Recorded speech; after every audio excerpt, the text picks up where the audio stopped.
Top quality और consistent performance के लिए सिर्फ सिल्वर पंप नाम याद रखना।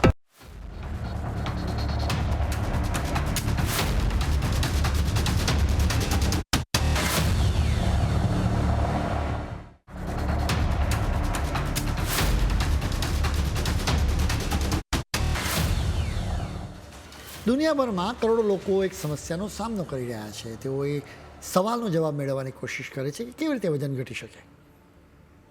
હવે વજન ઘટાડવા માટે દુનિયાભરમાં કરોડો લોકો એક નવા પ્રકારની દવાઓ તરફ વળ્યા છે. તેઓ GLP-1 રિસેપ્ટર એગોનિસ્ટ દવાઓ તરફ વળ્યા છે. આ કેટેગરીની દવાઓમાં ઓઝેમ્પિક, વેગોવી અને માઉન્ઝારો જેવા નામો સાંભળવા મળે. મૂળ તો આ દવાઓ ટાઈપ 2 ડાયાબિટીસને કંટ્રોલ કરવા માટે બનાવવામાં આવી હતી, પરંતુ જોતજોતામાં આ દવાઓને ચમત્કાર ગણવામાં આવી રહી છે. જોકે હવે યુનિવર્સિટી ઓફ પેન્સિલ્વેનિયાના સંશોધકોએ એક નવો ખુલાસો કર્યો છે. વિજ્ઞાનીઓએ ડાયાબિટીસ માટે આ દવાઓ લેતા લોકોના મેડિકલ રિપોર્ટ તપાસ્યા. તેમાં જાણવા મળ્યું કે આ દવાઓ શરીરનું વજન ઘટાડવાની સાથે સાથે માથાના વાળ પણ ઓછા કરી નાખે છે. ટીમે 2019ની 2024 વચ્ચેના ટાઈપ 2 ડાયાબિટીસ માટે પહેલીવાર આ દવાઓ શરૂ કરનારા લગભગ 12,000 લોકોનો અભ્યાસ કર્યો. ડાયાબિટીસની બીજી દવાઓ લેતા લોકોની સરખામણીમાં આ દવાઓ વાપરનારાઓમાં ટાલ પડવાની કે વાળ ખરવાની સમસ્યા નોંધપાત્ર રીતે જોવા મળી. આ સ્થિતિને ઇન્ટરનેટની દુનિયામાં એક નવું નામ પણ મળી ગયું. આ નામ છે ઓઝેમ્પિક હેર.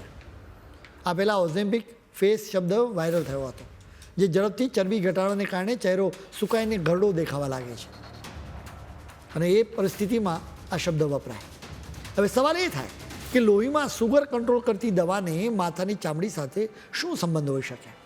નિષ્ણાતોના મતે આ દવા વાળના મૂળ પર સીધો હુમલો નથી કરી રહી, પરંતુ ખરી રમત તો ઝડપથી ઘટતા વજનના આંચકાની છે.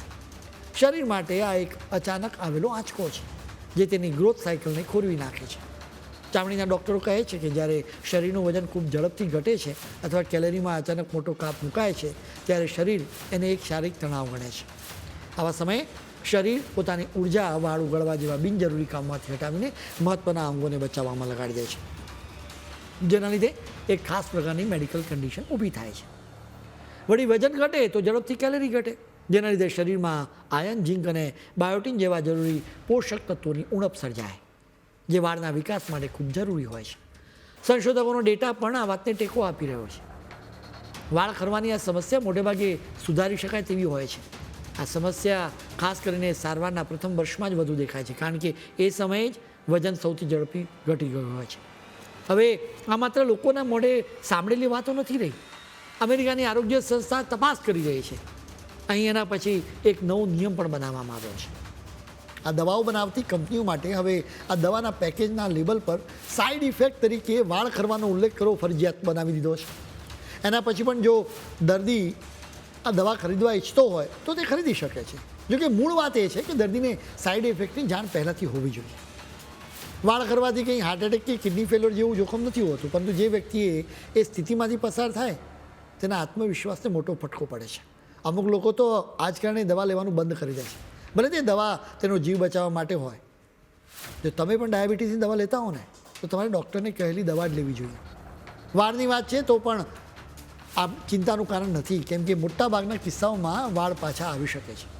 વાળના મૂળ કાયમ માટે નષ્ટ નથી થઈ શકતા, બસ થોડા સમય માટે તે થંભી જાય છે.